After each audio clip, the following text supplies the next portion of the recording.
नमस्कार दोस्तों, मैं हूं आशीष पांडे। स्वागत करता हूं मैं आपका एग्जाम हॉल में। और आज हम देखेंगे 5 अगस्त का द हिंदू न्यूज़पेपर का कंप्लीट एनालिसिस। दोस्तों, इसका पीडीएफ आपको हमारे टेलीग्राम में ग्रुप में मिल जाएगा, जिसका लिंक हमने डिस्क्रिप्शन में दिया हुआ है। आप इस ग्रुप को ज्वाइन करिए और जितने भी पीडीएफ हैं समरीज़ के, द हिंदू समरीज़ के और करंट अफेयर्स के, वो सारे आप उनसे डाउनलोड कर सकते हैं और अपने एग्जाम पॉइंट ऑफ व्यू से उसका इस्तेमाल कर सकते हैं, और बिल्कुल फ्री में। तो चलिए दोस्तों, शुरू करते हैं आज का द हिंदू का एनालिसिस। तो सबसे पहली खबर आपने थंबनेल में देखी होगी, बिहार के स्कूल्स की बात यहाँ हो रही है। दोस्तों दोस्तों देखिए, एक बहुत ही अजीब विडंबना है कि हम हमेशा अपने बच्चों को प्राइवेट स्कूल में भर्ती कराना चाहते हैं, प्राइवेट स्कूल में उनको उनकी शिक्षा दीक्षा कराना चाहते हैं, लेकिन नौकरी हम सरकारी चाहते हैं। अब देखिए बिहार में क्या हुआ है, बिहार में भी ऐसे ही है। बिहार में एक सर्वे आया है जिसमें ये बताया कि बिहार के जो गवर्नमेंट स्कूल्स हैं उनकी हालत इतनी ख़राब है कि अब वो प्राइवेट और चीप ट्यूशन सेंटर से रिप्लेस होने वाले हैं। वहाँ मतलब एजुकेशन का ये स्थिति है कि पढ़ाई लिखाई बिल्कुल नहीं होती, अटेंडेंस एकदम कम से कम है, 10% 20%। तो अब लोग स्कूल छोड़ छोड़ के प्राइवेट ट्यूशन सेंटर्स में जा रहे हैं। और अब एक ऐसा समय आने वाला है कि जब बिहार के जो गवर्नमेंट स्कूल्स होंगे वो प्राइवेट ट्यूशन सेंटर्स द्वारा रिप्लेस कर लिए जाएंगे। तो दोस्तों, ये जो सर्वे है उसका नाम है where are the kids, where are the kids. फिर उसके आगे लिखते हैं जो हमारे जो सर्वे जिन्होंने किया है, जिनका नाम है जीन रीज। फिर लिखते हैं where are the kids, the curious case of government schools in Bihar. तो ये है स्टडी का नाम, और इसको जिस ऑर्गेनाइजेशन ने किया है उसका नाम है जन जागरण शक्ति संगठन। जन जागरण शक्ति संगठन। तो दोस्तों, इन्होंने ये सर्वे किया है और उन्होंने 81 प्राइमरी स्कूल्स का सर्वे किया। कहाँ कहाँ, किस किस डिस्ट्रिक्ट में, अररिया में और कटिहार में। तो इन्होंने क्या पाया कि जो स्कूल हैं वो प्राइवेट ट्यूशन सेंटर्स पे डिपेंडेंट हैं अपनी एजुकेशन देने के लिए, और ये प्राइवेट ट्यूशन सेंटर्स बहुत ही पॉपुलर हैं। और जो 50% स्टूडेंट्स हैं इस स्कूल में वो वल्नरेबल और जो पिछड़ी जाति है उससे आते हैं, जैसे SC ST मुस्लिम्स, इन जातियों के लोग आते हैं। और अटेंडेंस इन स्कूलों में बेसिक मतलब बेयर मिनिमम है। सिर्फ 20% लोग ही इन स्कूलों को अटेंड करते हैं, जो कि हमारे जो राइट टू एजुकेशन में जो 75% का अटेंडेंस का टारगेट है उससे काफ़ी कम है। अब दोस्तों, आप देख सकते हैं कि कितनी बिगड़ी हुई स्टेट है इन स्कूल्स की। आप क्वालिटी एजुकेशन तो छोड़िए, सिंपल एजुकेशन की भी एक्सपेक्टेशन इन स्कूल से नहीं कर सकते। और दोस्तों, RTE में, राइट टू एजुकेशन में ही जो स्कूल की बुक्स हैं और यूनिफॉर्म है उसके लिए डायरेक्ट बेनिफिट ट्रांसफ़र दिया जाता है पेरेंट्स को। लेकिन वो बेनिफिट ट्रांसफ़र तभी दिया जाता है जब वो पेरेंट्स बुक्स और यूनिफॉर्म खरीद लेंगे, और ख़रीदने के बाद वो सरकार को बताते हैं या उसका उसका प्रमाण देते हैं कि बुक्स और यूनिफॉर्म बच्चों के लिए खरीदे गए हैं। तब सरकार इस बुक और यूनिफॉर्म का जो पैसा है वो डायरेक्ट बेनिफिट ट्रांसफ़र के रूप में कैश में वो जो बेनिफिशियरी है, जो उनके पेरेंट्स हैं बच्चों के, उनके अकाउंट में ट्रांसफ़र कर देती है। लेकिन दोस्तों, अब यहाँ पे जीन रेस जी कहते हैं कि एक ये क्रूअल चॉइस होती है, जो जो जो पेरेंट्स हैं उनके लिए बहुत क्रूअल चॉइस है। क्रूअल चॉइस क्यों है दोस्तों? क्योंकि एक तरफ वो बहुत गरीब हैं और उनको खाने और पीने की भी समस्या है, उनके एक वक्त की रोटी जुटाने की मुश्किलें हैं। उसमें वो पैसे लगा के अपने बच्चों के लिए यूनिफॉर्म और बुक्स कैसे खरीदें? सिर्फ इसलिए क्योंकि इसका direct benefit transfer, cash transfer इनको मिलेगा। और इसमें भी दोस्तों एक ग्लिच है, इसमें भी ये प्रॉब्लम है कि ये DBT इन्हें तभी मिलेगा जब बच्चों की 75% अटेंडेंस होगी। अब दोस्तों देखिए, जो गाँव के बच्चे हैं वो अपने माँ बाप का हाथ बटाते हैं खेती बाड़ी में, और जो भी वो काम करते हैं माँ बाप, जैसे कुछ कुछ कुछ अन्य कुछ अलग एम्प्लॉयमेंट में भी उनके माँ बाप रहते हैं। जैसे कोई साइकिल की दुकान है वो बना रहा है, कोई लोहार है, कोई कोई खेत में कोई मिट्टी बना रहा है, कुम्हार है। तो इस तरह के जो बच्चे होते हैं वो अपने पेरेंट्स की जो होम बिजनेस है उसमें हेल्प भी करते हैं, तो वो स्कूल अटेंड नहीं कर पाते हैं इस वजह से। तो इस वजह से दोस्तों उनकी अटेंडेंस 75% नहीं रहती है, और जो बुक्स और यूनिफॉर्म के पैसे उनके पेरेंट्स खरीदते हैं वो वेस्ट हो जाते हैं। वो वेस्ट क्या हो जाते हैं, वो मतलब उन्हें रिफंड नहीं हो पाते हैं। तो इसीलिए 75% अटेंडेंस के ना होने की वजह से डीबीटी बहुत सारे पेरेंट्स तक नहीं मिलता है। इसके अलावा इस रिपोर्ट ने ये भी कहा है कि भैया जो मिड डे मील स्कीम चलाती है, scheme mid day meal scheme जो गवर्नमेंट चलाती है, वो लगभग 70 to 80% स्कूल्स में मिसिंग थे, नहीं थे। मोस्ट ऑफ द स्कूल में थे, और जहाँ थे भी वहाँ पे क्वालिटी ऑफ फूड सही नहीं था। तो ये एक सॉरी स्टेट ऑफ स्कूल्स हैं बिहार में। और दोस्तों मैं ये कहता हूँ कि सिर्फ बिहार में नहीं, आप मैक्सिमम जगह पे ले लीजिए, चाहे यूपी हो, चाहे एमपी हो, चाहे छत्तीसगढ़ हो, जो प्राइमरी स्कूल्स हैं, सेकेंडरी स्कूल्स हैं, गवर्नमेंट स्कूल्स का यही हाल है। इनके टीचर्स को दोस्तों मतलब बहुत सैलरी मिलती है, more than the teachers of private schools. एक प्राइवेट स्कूल के टीचर की, एक गवर्नमेंट स्कूल टीचर की आप सैलरी को कंपेयर कर लीजिए, बहुत डिफरेंस होगा। गवर्नमेंट स्कूल के टीचर बनने के लिए लोग परीक्षाओं की तैयारी करते हैं, मोटी मोटी फीस देते हैं कोचिंग सेंटर्स को इन स्कूल्स में आने के लिए, जिसकी हम बात कर रहे हैं, जिसकी जीन रेज जी बात कर रहे हैं, जहाँ शिक्षा का स्तर गिरा से गिरा है। तो आप समझ सकते हैं कितना डिफरेंस है। एक तरफ वो टीचर है जो हैंडसम सैलरी उठाता है, और एक तरफ जो लेवल ऑफ एजुकेशन है वो वहाँ पद से बदतर है। तो इस डिफरेंस को भी फिल करने की ज़रूरत है सरकार को। लेकिन इन्हीं में बिहार के स्कूलों में एक गुड न्यूज़ भी है। गुड न्यूज़ जीन रेड्डी ने ये कहा कि भैया 40% जो टीचर है वो महिलाएं हैं, वुमेन हैं। और दोस्तों ये वुमेन जो है वो मोस्टली बैकवर्ड क्लास की हैं। तो दोस्तों जो स्टूडेंट और टीचर में जो डिफरेंस है वो इसकी वजह से कम हो रहा है, जिससे आगे प्रॉस्पेक्ट्स तो ब्राइट हैं, लेकिन अभी सरकार को इसके लिए बहुत सारे कदम उठाने की ज़रूरत है, ताकि जो स्कूल्स की स्टेट है बिहार में उनको अच्छा किया जाए, इंफ्रास्ट्रक्चर मजबूत किया जाए, और जो बच्चे हैं वल्नरेबल और बैकवर्ड क्लास के, उनको सुनिश्चित किया जाए कि वो एक मिनिमम बेसिक एजुकेशन पाएँ, जिससे उनका करियर और फ्यूचर बन सके। वो अपने माँ बाप के जो ट्रेडिशनल ऑक्यूपेशन है उसमें उसमें ही ना रह जाएं, बल्कि वो आगे मेन स्ट्रीम में भी आएँ और देश के विकास में सहयोग करें। तो ये कहना है जीन रेस का, जो एक बहुत ही विख्यात इकोनॉमिस्ट हैं। इन्होंने काफ़ी बुक्स लिखी हैं इकोनॉमी और अनएम्प्लॉयमेंट पे, और ये जेएनयू में भी रह चुके हैं, दिल्ली यूनिवर्सिटी में भी रह चुके हैं। आप इनकी बुक्स भी हो सकता है यूपीएससी की तैयारी में पढ़े हों। तो ये दोस्तों बिहार गवर्नमेंट के स्कूल की बात कही गई है इस इस सर्वे में, जो कि गवर्नमेंट को देखना चाहिए, अलार्मिंग है। और वहाँ के बच्चों के एजुकेशन के लिए, जो वल्नरेबल बच्चे हैं उनके लिए व्यवस्था और अच्छी करनी चाहिए। अब दोस्तों आते हैं हम आज के अपने हीरो पे, जो हैं हमारे Rahul Gandhi ji. Finally supreme court ने राहुल गांधी जी के जो कन्विक्शन है उस पे स्टे लगा दिया है, और बोला है कि अब राहुल गांधी जी जो है वो उनके कन्विक्शन जो की गई है वो अभी स्टे है, उस पे आगे ना बढ़ा जाए जब तक कि इस केस का पूरा फैसला नहीं हो जाता। तो अब दोस्तों ये स्टे सुप्रीम कोर्ट ने क्यों लगाया? सुप्रीम कोर्ट ने गुजरात हाई कोर्ट से ये पूछा कि भैया ये बताओ कि क्या राहुल गांधी का जो कन्विक्शन है, जो राहुल गांधी ने जो अपराध किया वो इतना बड़ा है कि इनको डिफेमेशन केस का मैक्सिमम सेंटेंस दे दिया जाए? ऐसा तो प्रतीत नहीं होता है, इसीलिए अभी स्टे लगा दिया गया है, और हियरिंग तक इस पर स्टे लगा रहेगा जब तक कि कोई फाइनल नतीजा इसका नहीं आता। तो अब देखिए दोस्तों, अब ये ऑर्डर दिए जाने के बाद क्या होगा?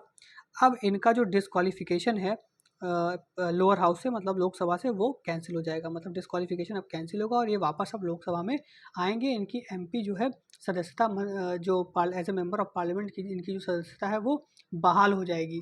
और ये जो केस है दोस्तों, ये अभी सूरत कोर्ट में चल रहा है, सूरत के सेशन कोर्ट में, और ये केस अब चलता रहेगा। लेकिन जो ऑर्डर था, जो सेशन कोर्ट का ऑर्डर था, उस पर स्टे लगा दिया गया। तो स्टे लगाने से अब ये नॉर्मली एक एमपी की तरह रह पाएंगे, इनको सारी फैसिलिटीज़ मिलेगी, ये लोकसभा में जा सकेंगे, सारी चीज़ें होंगी जब तक कि इस पर कोई फाइनल वर्डिक्ट नहीं आ जाता। तो दोस्तों अब इसमें एक केस का नाम ले, मतलब बहुत ज़रूरी है केस का नाम लेना। 2018 में लोक प्रहरी लोक प्रहरी वर्सेस यूनियन ऑफ इंडिया एक केस हुआ था, जिसमें सुप्रीम कोर्ट ने ये कहा था कि जब तक अगर किसी डिस्क्वालिफिकेशन पे स्टे लगा दिया जाता है तो वो डिस्क्वालिफिकेशन वहीं से निल एंड वॉइड हो जाएगा, और जो एमपी हैं जिनके वर्डिक्ट पे अभी स्टे लगा है वो उनकी सदस्यता वापस बहाल हो जाएगी।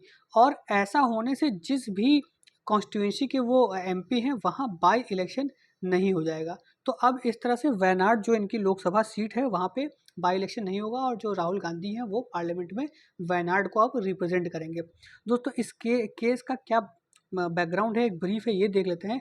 देखिए दोस्तों, अप्रैल 2013 में जब राहुल गांधी सॉरी अप्रैल 2013 में 2019 में सॉरी दोस्तों अप्रैल 2019 में राहुल गांधी एक रैली में जनसभा को संबोधित कर रहे थे, और उन्होंने ये कहा कि जितने भी चोर हैं उनके सरनेम मोदी क्यों है, जैसे नीरव मोदी, ललित मोदी। तो इससे क्या हुआ कि जो वहाँ का मोदी समाज है वो नाराज़ हो गया, और उसी में से एक परवेश मोदी हैं जो कि बीजेपी के मेंबर भी हैं और वहाँ सेक्रेटरी भी हैं। तो उन्होंने राहुल गांधी पे केस फाइल किया, और मार्च 2023 में जो सूरत का सेशन कोर्ट है उसने एक वर्डिक्ट दिया। उसने राहुल गांधी को आईपीसी की धारा आईपीसी सेक्शन 500 के अंतर्गत इनको दोषी पाया, और इनको जो मैक्सिमम पनिशमेंट होती है डिफेमेशन केस की 2 साल की, वो सज़ा सुना दी। तो इससे जब ये 2 साल वाली सज़ा इनको सुनाई गई तो इससे रिप्रेजेंटेशन ऑफ पीपल एक्ट 1951 का सेक्शन 3 इन्वोक हो गया, जिसमें ये वो कहा गया है कि जो भी व्यक्ति 2 साल के लिए, जिसको 2 साल का इम्प्रिजमेंट हो गया है कोर्ट के द्वारा, वो अपनी लोकसभा या लेजिस्लेटिव असेंबली की सदस्यता से हाथ धो बैठेगा, उसकी सदस्यता चली जाएगी। और मार्च 24 को, मतलब मार्च 23 को ये वर्डिक्ट आया, और मार्च 24 को इनकी सदस्यता चली गई। फिर इन्होंने इसको हाई कोर्ट में, गुजरात हाई कोर्ट में चैलेंज किया, तो गुजरात हाई कोर्ट ने इस फैसले पे स्टे लगाने से मना कर दिया। फिर इन्होंने सुप्रीम कोर्ट में इसको चैलेंज किया, और सुप्रीम कोर्ट ने इस फैसले पे स्टे लगा दिया, और गुजरात हाई कोर्ट से पूछा कि क्या ये इतना जघन्य क्राइम है कि आप इस पर स्टे भी नहीं लगा रहे हो।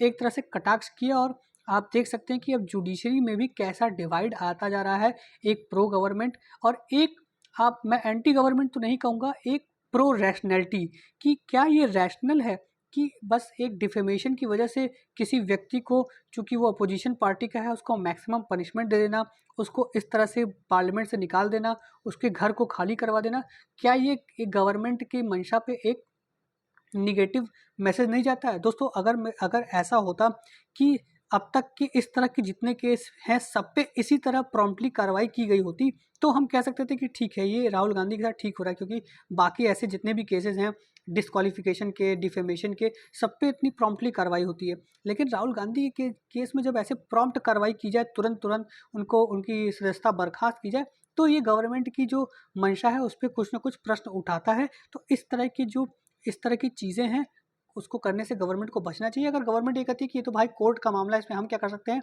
तो दोस्तों आप, people are not that foolish, no one is going to buy this statement. उनको सबको पता है कि आपने कितनी जल्दी इस केस में काम किया है, और न जाने कितने लाखों केस इस देश में पेंडिंग है जिसके बारे में कोई कहीं सुनवाई नहीं करता है। तो चलिए दोस्तों, अब आते हैं हम अगली खबर पे। देखिए दोस्तों, असम का जो माइनस टाइगर रिजर्व है वहाँ 63% स्टाफ का शॉर्टेज है, और इसकी वजह से वहाँ के जो जानवर हैं उनके रख रखाव में बहुत ही दिक्कतें हो रही हैं। जैसे कि वहाँ जो वन हॉर्न राइनो है जो इंडिया में पाया जाता है, इंडेंजर्ड स्पीशीज़ है, और मानस टाइगर रिजर्व का मेन अट्रैक्शन है, उसको अब अलग अलग जगह, जैसे काजीरंगा नेशनल पार्क, उसको शिफ्ट किया जा रहा है, इसलिए कि वहाँ पे स्टाफ जो है वो इनकी देख रेख नहीं कर पा रहे हैं। तो दोस्तों मानस टाइगर रिजर्व के बारे में जान लेते हैं। दोस्तों मानस टाइगर रिजर्व एक वर्ल्ड हेरिटेज साइट है, और प्रोजेक्ट टाइगर का एक रिजर्व है, ये एलिफेंट रिजर्व भी है, और ये बायोस्फीयर रिजर्व भी है। तो ये दोस्तों चारों चीज़ आपको याद रखनी है। ये कहाँ है दोस्तों? ये है असम में।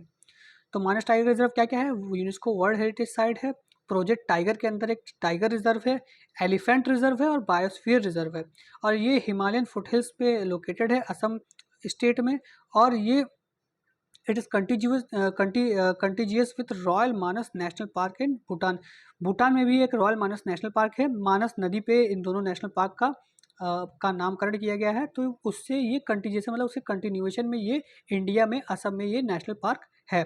और इसका नाम जो है वो मानस रिवर से रखा गया है, क्योंकि मानस रिवर इस नेशनल पार्क को क्रॉस करती है। और इसका सिग्निफिकेंस क्या है दोस्तों, इस नेशनल पार्क में रेयर और एंडेमिक स्पीशीज वाइल्ड लाइफ पाए जाते हैं, जैसे Assam roof turtle, hispid hare, golden langur and pygmy hog. दोस्तों पिग्मी हॉक पे आपने अभी एक आर्टिकल देखा होगा, हमारे द हिंदू में उस पर डिस्कशन हुआ था कि वो कैसे खतरे में है।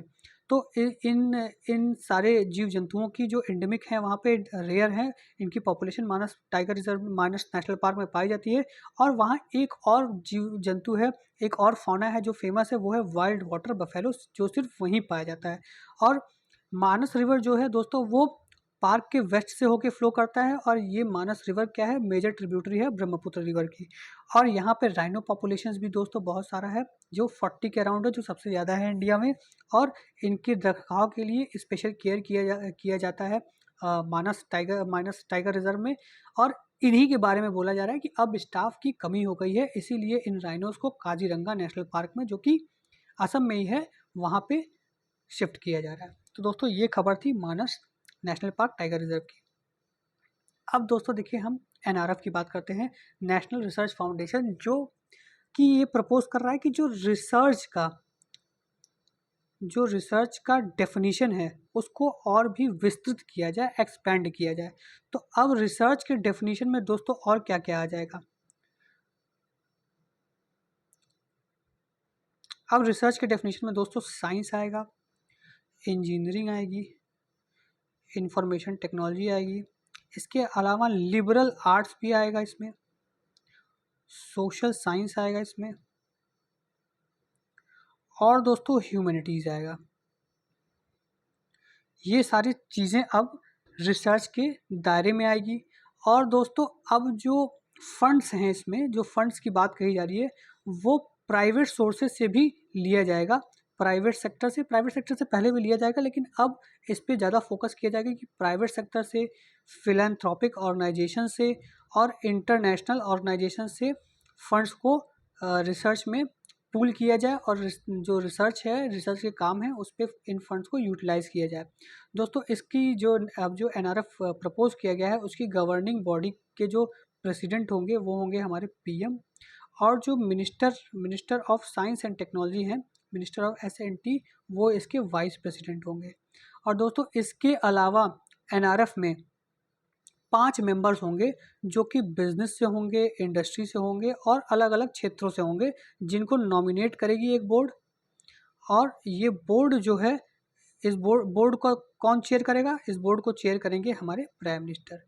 दोस्तों बिल में ये प्रपोजल रखा गया है कि 5,000 करोड़ का फंड, 50,000 करोड़ का फंड जो है वो एनआरएफ के लिए पूल किया जाएगा, रिसर्च के लिए देश में पूल किया जाएगा 2023 से 28 के बीच में। दोस्तों ये डेट आपको याद रखनी है, क्योंकि यूपीएससी में एग्ज़ाम में ये पूछ देता है कि भैया ये जो 50,000 फंड है ये कब से कब तक के लिए पूल करने की टारगेट रखी है गवर्नमेंट में।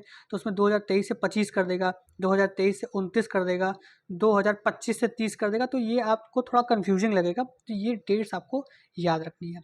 तो दोस्तों यही इस आर्टिकल में कहा जा रहा है कि अब जो है रिसर्च का जो डेफिनेशन है उसको बढ़ा दिया गया है और इतने पैसे को पूल किया जाएगा, ताकि जो देश में रिसर्च की एक्टिविटी है और जो जीडीपी में रिसर्च का जो 0.6 सिर्फ कंट्रीब्यूशन है उसको बढ़ा के 2% तक किया जाए। अब दोस्तों आगे बढ़ते हैं। देखिए दोस्तों आईएसओ बिल की बात किया जा रहा है। आईएसओ का क्या मतलब है दोस्तों, इंटर सर्विस ऑर्गेनाइजेशन। इंटर देखिए यहाँ दिया हुआ है, inter services organisation command and control and discipline bill की बात की जा रही है। दोस्तों अब आप सोच रहे होंगे इंटर सर्विस ऑर्गेनाइजेशन क्या होता है। दोस्तों इंटर सर्विस ऑर्गेनाइजेशन वो बॉडी होती है जिसमें हमारे सेना के तीनों जो विंग्स हैं, आर्मी, नेवी और एयरफोर्स तीनों विंग के लोग रहते हैं, मतलब उसमें काम करते हैं तीनों पर्सनल, और उनको एक कंबाइंड जो कंबाइंड जो मैनेजमेंट है वो देखता है, वो कोऑर्डिनेट करता है, वो कंबाइंड कमांड के अंदर रहते हैं। तीनों के लोग एक कंबाइंड कमांड के अंदर रहते हैं जिसको हम आईएसओ कहते हैं। जैसे कि एग्जांपल है एनडीए, नेशनल डिफेंस एकेडमी। तो नेशनल डिफेंस एकेडमी में तीनों कमांड के लोग रहते हैं जिसको एक व्यक्ति जो है कमांड करता है। अब ये बिल लाने की ज़रूरत क्या थी दोस्तों? ये बिल लाने की इसलिए ज़रूरत थी कि जैसे मान लीजिए एनडीए ही है, तो एनडीए में मान लीजिए आर्मी के लोग हैं, नेवी के लोग हैं, एयरफोर्स के लोग हैं, तो ये अगर कोई डिसिप्लिनरी एक्शन इनके खिलाफ होनी होती थी या इनके ट्रांसफ़र प्रमोशन की कोई बात होनी होती थी, तो ये अपने जो इनका पेरेंट कमांड है, जैसे एयरफोर्स का व्यक्ति है तो एयरफोर्स में वो जाता, नेवी का व्यक्ति है तो नेवी में जाता, आर्मी का व्यक्ति है तो आर्मी में जाता। तो वो पेरेंट जो इसके इनके कमांड थे वो डिफाइन करते कि भैया इनके ऊपर क्या एक्शन लिए जाना है या इनको इनके साथ क्या किया जाना है। लेकिन अब दोस्तों ये बिल आने से क्या है कि जो ये इंटर सर्विस ऑर्गेनाइजेशन के जो कमांडेंट होंगे, जो इसके चीफ ऑफिसर होंगे, अब वही इस मामले में डिसीजन ले पाएंगे। तो अब इससे क्या होगा दोस्तों? इससे एफिशिएंसी बढ़ेगी और दोस्तों जो एनोमलीज होती हैं एडमिनिस्ट्रेशन में वो भी घटेंगी। तो दोस्तों ये सारी बातें देखिए मैंने इसमें लिखी हुई हैं, ये सारी मैंने चीज़ें इसमें दी हुई हैं। इसमें देखिए कि जो अभी तक जो आर्मी नेवी और एयरफोर्स के लोग हैं उनको उनको उनके पेरेंट डिपार्टमेंट के अलग अलग एक्ट जैसे आर्मी एक्ट, नेवी एक्ट और एयरफोर्स एक्ट के द्वारा कंट्रोल किया जाता है। लेकिन अब दोस्तों इसके आने से, आईएसओ के आने से, जितने भी टेंजिबल बेनिफिट्स हैं और मेंटेनेंस है, इफेक्टिव डिसिप्लिन है इंटर सर्विस एस्टेब्लिशमेंट्स के, वो अब हेड ऑफ आईएसओ ही देखेंगे। उनको उनके पेरेंट डिपार्टमेंट में जाने की ज़रूरत नहीं होगी। देखिए अभी 3 आईएसओज एग्जिस्ट करते हैं: Andaman Nicobar command, defence space agency और नेशनल डिफेंस एकेडमी। तो ये था दोस्तों आईएसओ बिल के बारे में। ये सारी चीज़ें यहाँ पे दी हुई हैं, आप इनको पीडीएफ डाउनलोड करके देख सकते हैं। देखिए दोस्तों, कल हमने एक खबर बताई थी कि भैया पीसी, लैपटॉप और टैब्स पे जो director general of foreign trade है उन्होंने कर्ब लगा दिया है, बैन नहीं कर्ब लगा दिया है। तो उसको 1 नवंबर तक अभी रोक लगा दी गई है इस आदेश पे। क्यों? क्योंकि बहुत सारे ऐसे लैपटॉप, पीसी और मटेरियल्स थे जिन पे कर्ब लगाया गया था, वो ट्रांजिट में है कस्टम विभाग में। तो कस्टम कह रही है कि अगर आप इस पर कर्ब लगा देंगे तो हमारे लिए दिक्कत हो जाएगी, हमें ये डिसाइड करने में भी कि इनको वापस भेजना है कि देश में भेजना है। तो 1 नवंबर तक डीजीएफटी ने कहा है कि ऐसे जितने भी प्रोडक्ट्स हैं जो आपके पास हैं उनको आप देश के अंदर ले आइए और कोई भी न्यू इंपोर्ट आप रोक दीजिए, ताकि आप 1 नवंबर तक आपका जितनी पेंडेंसी है वो ख़त्म हो जाएगी और फिर नए सिरे से हम इस आदेश को लागू करेंगे। तो दोस्तों ये एक खबर थी। तो 1 नवंबर तक इस पर अभी रोक लग गई है। तो 1 नवंबर तक आप लैपटॉप जितने भी है आप खरीद लीजिए, क्योंकि उसके बाद उसके दाम को दाम उसका बहुत बढ़ने वाला है।